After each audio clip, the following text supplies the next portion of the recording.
welcome back. This is Marissa Bludorn. Welcome to BTG Magazine. I am your host, and we have a special show today. I have Marshall Weeks. She is a money coach, and we're going to be talking about money matters with our young. And so, anyway, take us to the stage and owning it with me is Marshall Weeks. Thank you so very much for being with me this evening. How are you? Thank you, and thank you for asking me to be on. I'm excited to be here. Yeah, and I'm excited to have you. Share a little bit with the audience. This is, as you know, Bridging the Gap, Strategizing for Student Success, and we're talking about money matters, and I don't think that we talk enough about this with our young people, and encouraging parents, even if they're not aware of money matters, making sure that they connect their children with opportunities to learn how to manage their money. And now we even have young people out here investing. They're investing in the cryptocurrency. The kids are investing. They're doing these models in school and things like that. So, Marshall, share with the audience. Introduce yourself. Let them know who you are, and a little bit about yourself. Okay, well, Marshall Weeks, and quick story about me. I've always been into financial literacy starting from a 20-something-year-old because I made a huge mistake with a credit card. And I mean, it gave me anxiety, kept me up at night. And so I kind of learned the hard way. And so, you know how you start out in life and you get your first, big girl job. And I just realized that the people around me, you know, from my standpoint, early 20s, I knew that they were different. I knew that they were wealthy, but it wasn't the type of rich that I was used to seeing. And so I started to ask a lot of questions to find out that these people who were much older than me at the time, they were doing things like, they were driving vehicles that were not fancy, but then their homes were like amazing. And it was like, wait, this is confusing me. So that's how it started out in my 20s, like doing my own unofficial research, trying to figure out what does an adult look like. And so from there, I come from this background, you go to school, go to college, all that good stuff. So I did all of that, started working in the government world. I've been a background investigator. That's like my bill paying job, I call it. That's what I do. And then I figured out in meeting people, over the pandemic, we had time to sit down and think. That's when I realized I did not have to go back to school again to get another degree to be in finance or financial literacy. This is something that I could learn. And so what I did was I got licensed in insurance because, another story I'll tell a little later is just, when you lose a parent at a young age, seeing what happens when you only have insurance on the job and you don't have a policy that you own. So that's really, really stuck with me. And for whatever reason, during the pandemic, when we were all sitting still, all of these thoughts it just all came back because I'm an adult, I'm an adult now. And so it's like, oh my goodness, my parents were like, they were my age or a little younger and they're 4 kids and all of this. So just really, by me getting licensed and currently studying for my securities, it just really made me hyper aware of what was going on. And I just wanted to share my story to help people do what they want to do. And that's live a nice life and not have to worry about certain things. And then because I'm a parent, it's so important, when you're pouring into the next generation, we do not want them to make the same mistakes that we did. So that was like a whole bunch of who I am. And so I'm just using social media to get the message out and running my small business on the side. So that's who I am. Oh, that's awesome. That's awesome. And what got me was one day I'm flipping through, and I'm seeing you, and you're going in and you're giving all these tips for young people. And I was like, oh no, see, she has to be on Yeah. because this is an area, because when we do the magazine, and it's Mhm. a monthly issue magazine, we Yes. talk to a lot about the different areas of success that our children, the different pathways to success. Mhm. And I talk about entrepreneurship because I'm an entrepreneur, and Mhm. so I talk about in the magazine, we give different profiles of different young people who have been successful. Okay. business owners, different products. You got young Black kids out there that are making dolls and they're selling dolls, Mhm. jewelry, ties, bow ties.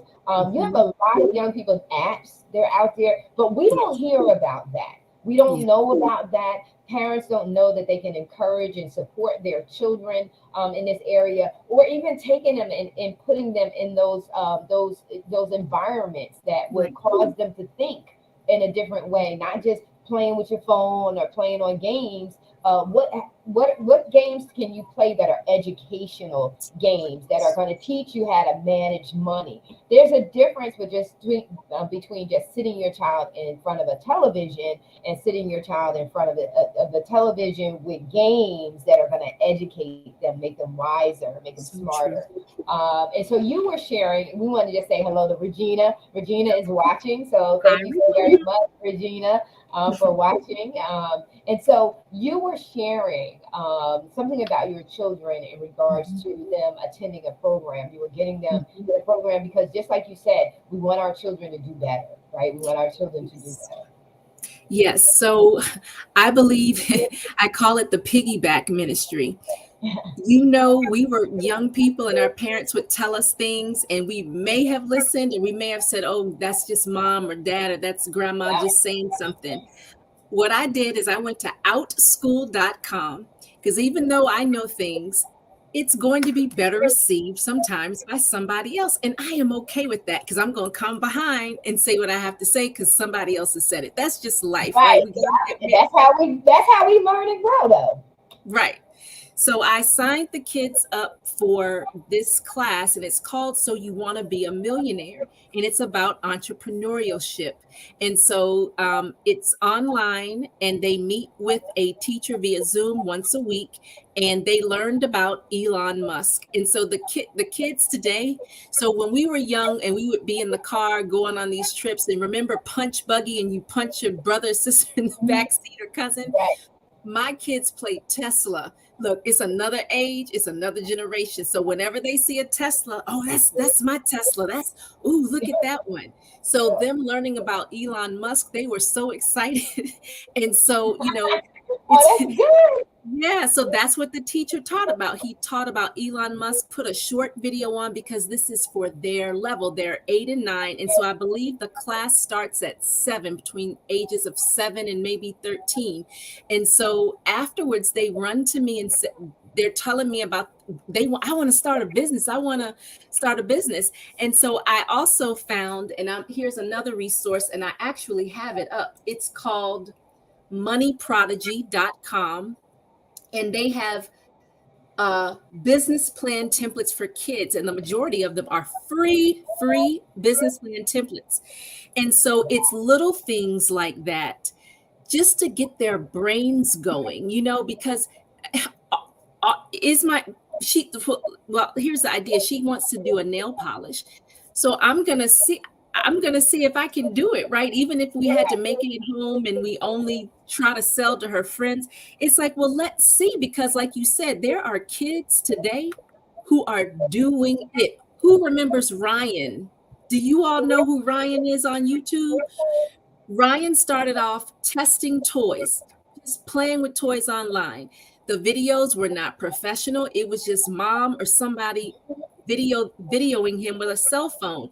Today, Ryan is in Walmart, Target, Amazon with his branded things. It all started with something so informal, small. So I feel like it's all about getting them to think, because Yes. a child's mind, they don't have limits. They're No. not afraid. No. Not So unless you put that in them. Not unless not you unless you put that in them. And two, they need the parent support. They don't need the parents to necessarily know everything, but they do need the right. parents support. That's Yes. critical, and that's what I found consistently in these storylines of these successful Mhm. children. It's like the parents either just took them because the kids sometimes are so much smarter, right? They're Right. so much smarter, and you can't worry about your inadequacies as a parent. You just have to say, You okay, you know can't. what's going on here. You watch them to make sure that they're safe and they're okay. but just let them go to work because that's their level of Right. independence. They're operating in their gifting, and they're moving forward in that gifting, and we can help them in a tremendous way by just Yes. providing as best Yes. we can the resources and things like this. This is excellent. This is excellent. So, how would you charge a parent to really engage or get their kids to test the waters to see how interested their children are in money matters? Well, I would start off, and what we've done is when they ask for things. So, my son is into Beyblades, and of course, I found out about Blade. I didn't know anything about kid things. I was like a single woman for the longest time. And then here I come popping out kids in my late 30s, right? So they are teaching me things. He's into these Beyblades. So when he asks for that, we kind of say, well, how much is it? And, he may come and point at one that's over 30 or some odd dollars. And we'll say, okay, let's give you a budget. If and we also sometimes, not all the time, because age appropriate, we may say, okay, if you can do this. I know one of the times when school was in, if you can get through the week, without the teacher letting us know that you've been talking in class, you kind of give them a challenge, and Right. then you give them a budget. There are days, another thing is there are days where, so there's a store called Ollie's here, and it's like Ollie's is one of these, I guess you call it a wholesale store. They buy out inventory and they sell it. So they don't ever have the same things twice most of Okay. the time. But the kids like Ollie's because they do have a pretty nice toy section. So there are some times when, we may say, here is $3. You can get something, but it has to be in three, and watch them try to figure out how they can get. So it's engaging them by giving it to them, letting them figure it out, or asking them questions. Would weighing the pros and cons of a thing. If you get this, then you can't have that. Even so much as when they get money from grandma or on her birthdays, that's a big one, because kids will get money, and you put the money up, explain why you're putting it up, or they'll come to me and say, hey, I have, because Mother Gail sent me this, or Sugar Mama sent me this. And it's like, okay, but you teach them, did you give any? Let's take one of your dollars instead of one of my dollars, and you put it in the plate, or when they in youth church, you put that in the butt. So it's all these everyday things that Right. you can use to ask them questions to get them thinking, because we have to make choices even as adults. We have to make choices. We've been in times in our lives, and I'm sure some of the audience can relate. There may have been a time where we had to say, now am I going to pay this utility bill on time, or do I need to wait and take up the grace period? Am I going to pay my mortgage on the 1st, or am I going to wait to the 10th at the end of the grace so I can pay this? We Right. all have to make choices. So we're teaching them young that there are choices. So if you buy this, you can't have this. Even eating out, folks, your kids may say, Mom, Dad, take me to wherever they want to eat. Well, if we eat out here, remember you said you wanted to go such and such. If we do this, we can't do this. So long, the long and short of it is presenting them options. Right. And when they want more, and if you can afford to, give them like something of an allowance, and that doesn't have to be big, teaching them what to do with the money they earn so they can say, man, well, I did all of this. I may not want to spend it. I'm going to hold on to this. It's so many things. Practical, practical. Yeah, you said something that was very good. Was an Hmm. allowance. How Hmm. often do you hear that discussed? You know, I feel like back when I was in school, and I'm talking about grade school, high school, I did have friends that did get an allowance. However, in my community, they were looking at you and they would say something like, I allow you to live here. I allow you. So Right. that's the Right. type of family I came from. They were looking at me like, first of all. Go sit down. Sit Go down. sit, Sit allow it. down. However, we're in a different time. So I don't look at it as so much, now granted, there are times, look, it what I heard someone call it situational leadership, well, situational parenting, because our households are different. So, Yeah. we're all on different budgets, different spaces and times. So, however it works for you, but if you can, to me, afford to put some to the side within your budget and say, okay, this is going to be for the kids, like $10 each. Here's something. Let me add this, Marissa, and I'm sorry, and I'm gonna circle back to that. When I get paid, I have automatically set up in my checking account. I have accounts with the kids' names on it. I automatically have money transferred in this account, in these accounts. Now, this isn't anything major. It may be 10 or $15, because there are things like pictures, school pictures. I don't know. Somebody may have a class part. If you have a kid, it's 1,000 reasons they need money all the time. Okay.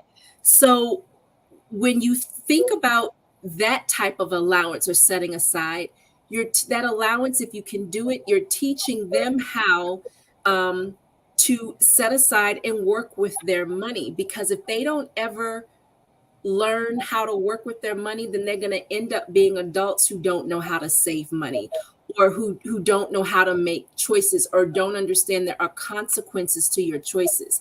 So I think it's good. It makes them feel good about themselves. We've honestly been discussing that since school let out, because they're asking. And this class, I love it. And now I'm like, okay, you all are starting problems in my household, because when it's over, they line up like, okay, we need to talk about some things. This is look. So, but then think about it. If we are allowing them to have something, I don't care if it's like $5. I remember during pandemic, or not at the peak because we were in the house, but when we started venturing out, I was doing things like $3 and $5 a book. Age appropriate. Now your teenager is probably going to say whatever to $3 or $5, but mine are elementary school, so they'd be happy with three Yeah, right, quarters. A couple years ago, now those jokers are looking at me like, yeah, I can't do nothing with this 75 right. cent. I need, you I know, need real but money. real money. But I feel like, so it's a twofold. We want them to understand, to me, the grace of God and being blessed. Like, God has blessed me, I can bless you. And then on the other hand, it's learning that nothing is free. There are consequences, and Yeah, let's learn to get, because life is too short to make all the mistakes. Let's learn from mom and dad's mistakes, because we didn't do everything right. Let us show you, how to do this the right way. And I just feel like the younger, the better, because then it becomes a standard for them. And they don't have, because, adults, we have to go through the mindset, taking mindset courses, getting a coach, just to help us get our mind together. yeah, And if we instill this in the kids when they're young, when they're older, it isn't going to be a huge deal for them to invest their money or get insurance or save money and not spend it all up, because they're going to say, well, I've been doing this since this age. yeah, yeah, yeah. And if they're saving, right, they're saving, and there's some level of investing, they'll have it. Hmm. They'll have it. Yes. And they'll be good stewards over what they're blessed with, and they'll be Yes. good. Yes. They'll know how to manage their money. This is so critical to have these conversations. I just feel like, as I look back, I know that we had challenges with parents being excessive, abusive, and but a strong part of me feels like we threw the baby out with the bathwater. There's no structure to raising the children. And with no structure, there's no order. And with no order, the results are what? Everywhere, all over the place. And you're just hoping things work out. When we were younger, we didn't necessarily get an allowance, but we had chores that taught Hmm. us Hmm. the importance of maintaining a home. You said something very, very early on when you introduced yourself. You talked about home ownership, that their priority, these executives or these professionals that you were working with, they understood ROI, the return on your investment. And they understood that buying a car is not an ROI. You're not getting an ROI. That's a luxury. That's something that, you're buying it just to buy it. Don't look to get your money back for it. But they knew where to put their money, and they put it in real estate. They put it in home ownership because the ROI on that is the biggest ROI, right? That the average person who purchases a home will ever experience in capital access to some level of capital money, right? Because in your home, Right. the equity of the home alone can give you capital Mhm. level money, right? Um, but we don't have that mindset. We have the mindset of buying things so that we can look and feel good. And then when we get in financial trouble, then we don't have anything. Now we're trying to hawk off all the stuff that we done bought that we felt like would be valuable, only to find out no Right. one wants to buy your used watch, or if they do, they're haggling you down to what much less than Mhm. what you had. So one of the biggest things that I always look at is home ownership and how to get into that as soon as possible, as early as possible, even if you're single, to purchase Mhm. your property. So that was something that I wanted to point out that was so important for us to understand too, is home ownership and how we invest our money. But Yes. getting back to our young people and our kids, you said something else that was very critical Mhm. to me, is get the kids while they're young. There's always redemption. There's always Yes. forgiveness of not knowing. Yes.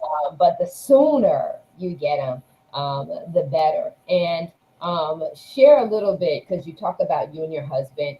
Share a little bit about how it's important for you guys, or how you work together in order to make sure that the messaging about money and the approach to parenting and working with your children is so important.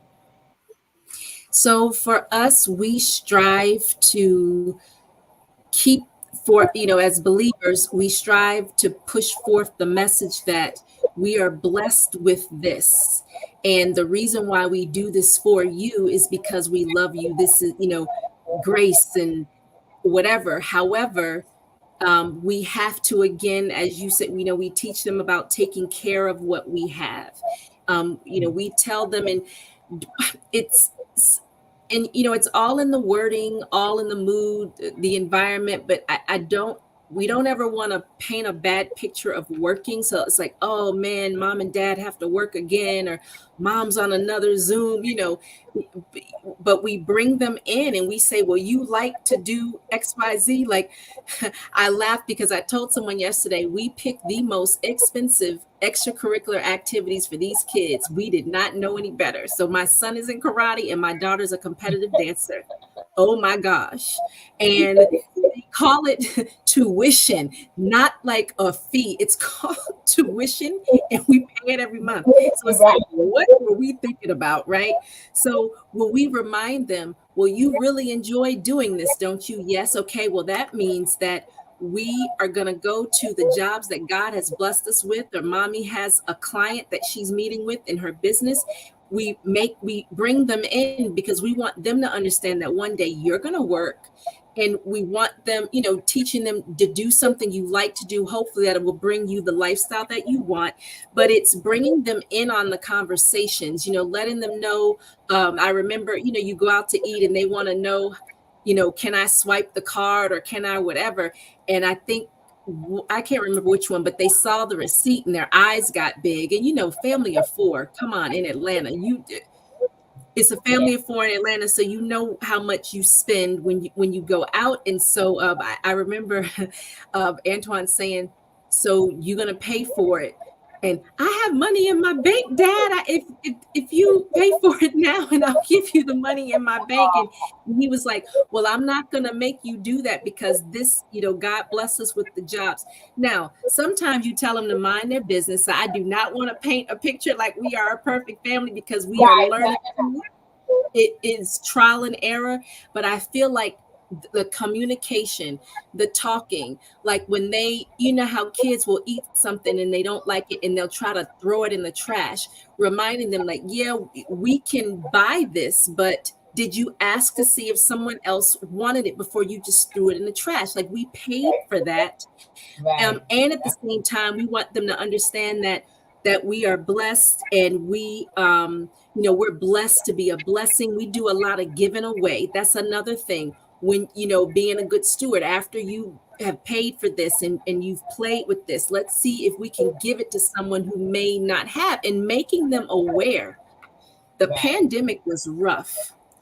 Not everyone was able to keep food on the table. Reminding them, you are blessed to be in a household that we were still able to put food on the table, even though we were experiencing, especially because at that time I was a complete self-employed. That was rough during the pandemic. And so Yeah. letting them know, God has blessed us to keep food on the table, and we're givers. And because that is part of the money, the learning about money too, is giving. When you are blessed, you give back. When you attract also opportunities. So I would tell people it's all in the communication, it's all in the tone. Don't make work look like a bad thing, because if we don't work, if we don't run our businesses, how are we going to eat? So we have to not make it seem like, oh God, I gotta go to work again, because if we don't go to work, the light's gonna be cut out. So it's how we talk about it, not making money taboo, not making them feel bad because they may want more, because that's like a huge thing I run across with adults, not being honest about wanting a certain lifestyle. We tell our kids and we put them in an environment spiritually where that you are blessed and highly favored. You are a child of God. You are supposed to have. We're not begging for bread. We that's not how it goes. And He blesses us. He talks to us. He tells us what to do. He gives us ideas and inventions. So it's rough sometimes. Raising kids is not an easy thing, and there are stresses there, but if we can just keep it in the back of our head, sometimes you got to take a deep breath. Sometimes you have to come back and apologize. Yeah. Listen, I like that, you girl. listen, I didn't mean to raise my voice, but look, this is what's going on. So it's all about the communication and make them a part. Like, don't try to hide. Some of us grew up in households where they may have tried to hide the money situation. I'm like, listen, things are tight. We are unable to do this right now. Doesn't mean it's going to stay this way, but right now we're unable to do. Like, don't paint a false picture, because remember, we false pictures may have been painted for us, and we may not have certain things in our lives may have been a little more difficult, because when the glasses were snatched off, it's like, oh my goodness, is that what was really going on? So I feel like they need to know, like, these, and that's what you said, Marissa, earlier, about how this generation is so different. I'm Generation X. We had to figure it out. Nobody was studying our feelings. It was like, look, it is what it is. Go somewhere and sit down. And that Yeah. was it. That's it. Now, yeah. And so now I feel like keeping the lines of communication open and give them the strength by now, of course, age appropriate. I bold and underlined it. Let them know what's going on. I was 13 when my dad died in a car accident. I am the oldest of four. So the youngest were like 9. They were twins. So when I look at our kids and I'm like, these are some pampered princes and princesses. Do you know what we were going through at the age like 9 and then 10 and then I was 13? We were trying to make it through, mom going from a two-income household to a one-income household overnight and navigating that. Yeah. So how is it that we feel, because that gave us strength, that made us, shoot, we sure enough got closer to God. If we didn't know him before, we had to learn who he was. You gotta So learn that. we had to learn, right? And so it's like, so why are we trying to keep stuff from them? We're making them weak. They need to be aware of certain things. And it's hard. Don't get me wrong, because I had to tell my daughter, she didn't go to dance camp this year. Number one, I didn't want to pay the money. Can I just be honest? I wanted to keep it in my pocket. We have two dance competitions to go to in July, a week long, 2 weeks apart. I said, you don't need to go. We need a break. And I don't want to take you because practice is going to start right back up. Like I said, we picked the most involved, expensive extracurricular activities, not knowing. So I told her we're unable to do it. Did that bother me? Yes, it did. However, that little girl, she's fine. So don't be afraid to say no. Tell it, they need to learn that, because what's going to happen when we're killing ourselves, especially if it's not in the budget, when it comes time when you need all the money, like we haven't made it to a senior in high school, but from the parents that I have talked to with seniors in high school, that's an expensive year. So if we're doing all of this trying to placate them with the Jordans and the this and the that, I don't want to hear nothing about no Jordans. Anyway, when we doing all of that, when it comes time when we really need the money, it's not going to be there. Not So there. it's and I see, and that is something that I see a lot of. And it's like I have watched a very well-dressed child grow up, and it's like, how I don't understand. Like, I have watched this person grow up. They appear from the outside like they have it all. They look nice, they do everything, and then it's senior year and there's nothing. So we are helping our kids by one, keeping the lines of communication open, giving them opportunities to make choices and decisions, keeping their faith before them so they know that regardless of whether I can do it, can't do it, you can go, can't go, you are still a child of God. You are still the head and not the tail. You are the lender. You're not, and keep that in their head. And when they come with these, even if the ideas are kind of crazy, entertain it Yeah. for their brain, because for me it's all about the thinking. I did not have, all I knew is college, military, or get a job. That's it. Mhm. Nobody ever said you could have a business, and I have entrepreneurs all through the family. Nobody ever told me, and That maybe because right. I was a girl, I come from a different generation. Yeah. Yeah. We There's a just little girl, we weren't go ahead, I'm having sorry. no, we I weren't just having the conversation. No, that's all right. I'm loving it because you're saying Okay. everything I'm saying just in your own words. Um, Okay. but we were not having the needful conversations. Mhm, One thing that I appreciated about my father was he mhm, allowed me to hang around while they were mm, having conversations, but they were always talking about high value things, the way of life. That's mhm, the conversations my father was always having, and entrepreneurship. He talked about mhm. entrepreneurship. In fact, my father was a black cowboy. He had a ranch, and then him Oh, and his second wife would do. How you when you go to different places, they take you on the mhm. horse trails. So my Yes. dad used to do that right in New Jersey. He used to do that. What? Oh, He used to do, and that's what made me feel like, yeah, you can work for yourself. Why work for? And my dad did a little off the grid stuff too, where he was not tagged into the system at all. And so okay. that's the kind of exposure I had as a young person. That my dad was not. He was fearless, Mhm, and he just lived his life. Now, was he perfect? No, but he was fearless, and like I always say, I take from people what mhm, what will benefit me and help me to mhm. grow further. But I Right. really love what you said about you and your husband are on one accord. You got the same messaging. You guys are talking to each other based on what I'm hearing you say. You guys are talking to each other and you have a game plan so that when Mhm, you finally present the information to your kids, that they see you're on one accord. So the family is in harmony with your ideology, your methodology, how you're training them up, and you're Mhm. teaching.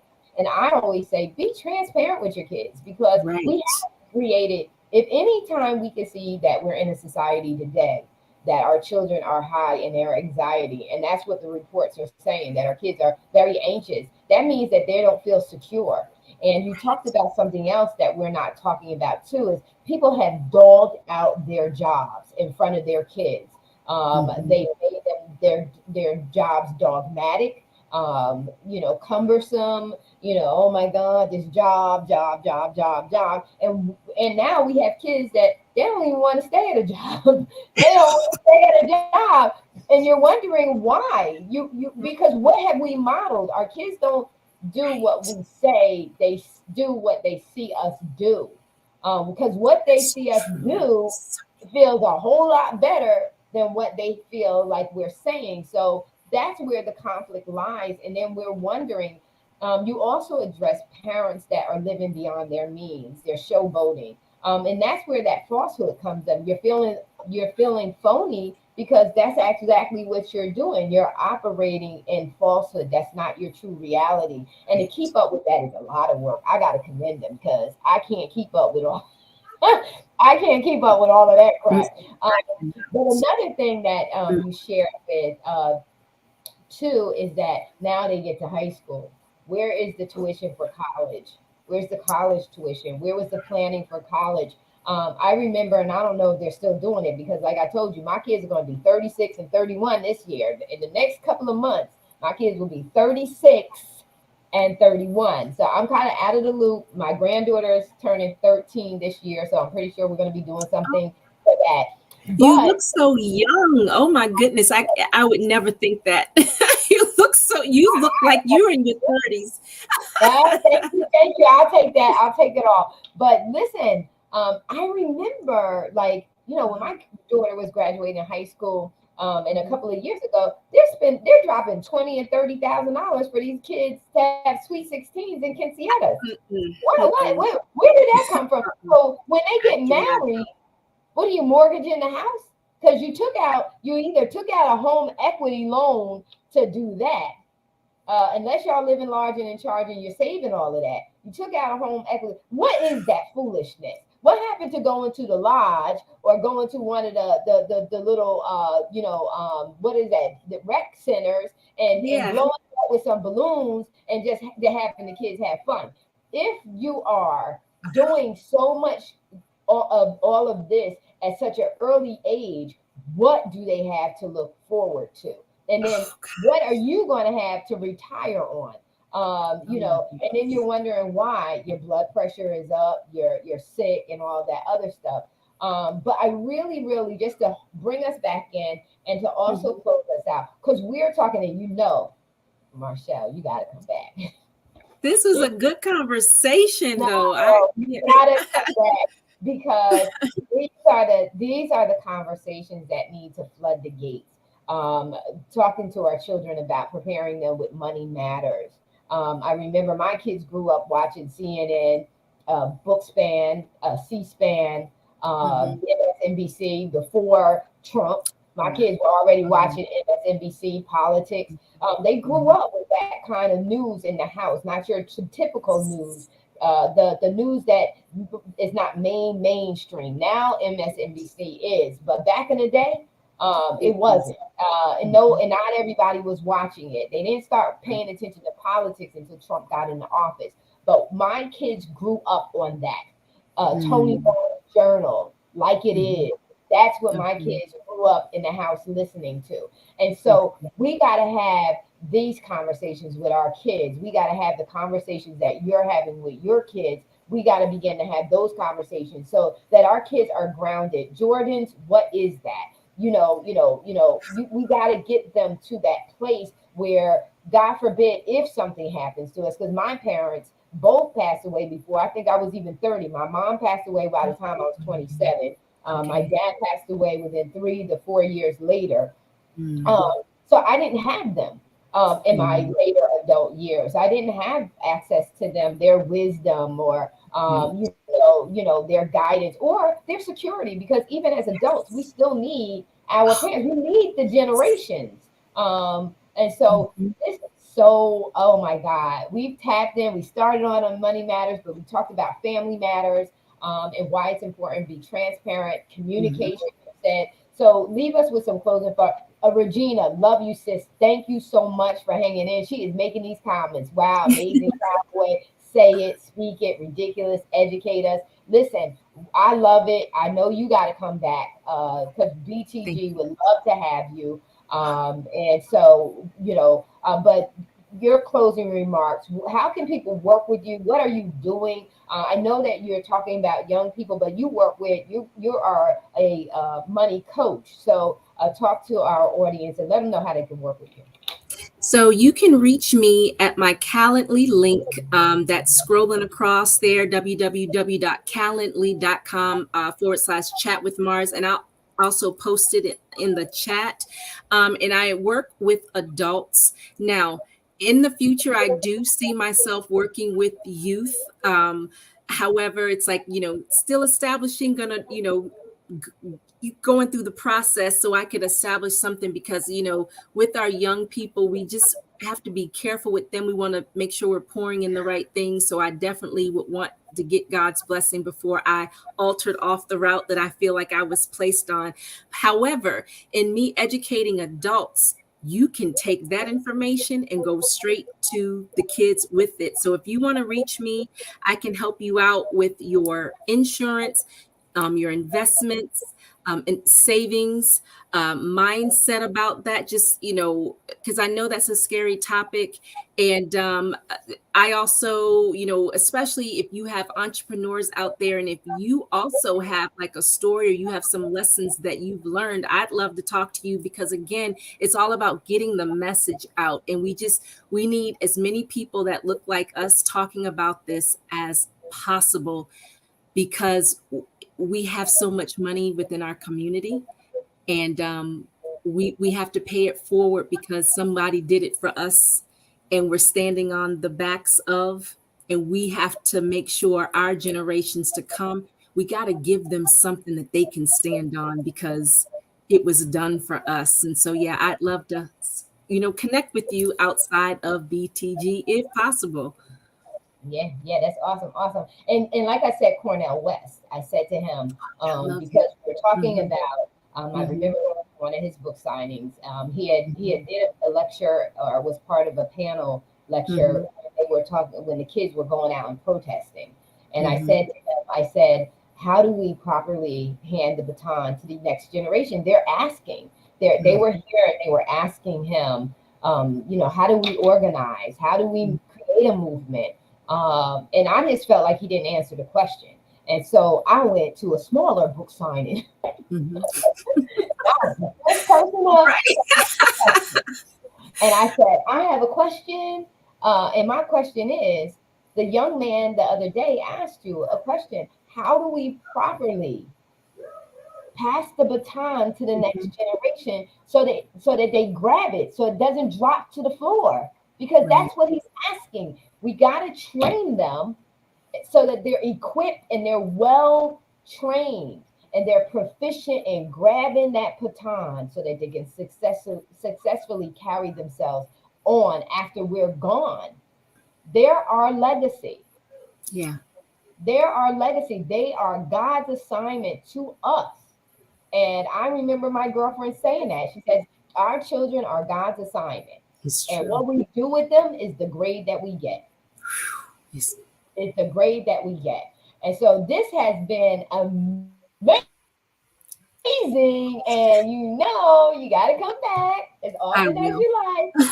But we got to talk about these things. And we got to talk about how important it is for parents to cooperate and work together for the greater good of the children. So Yes. I love it.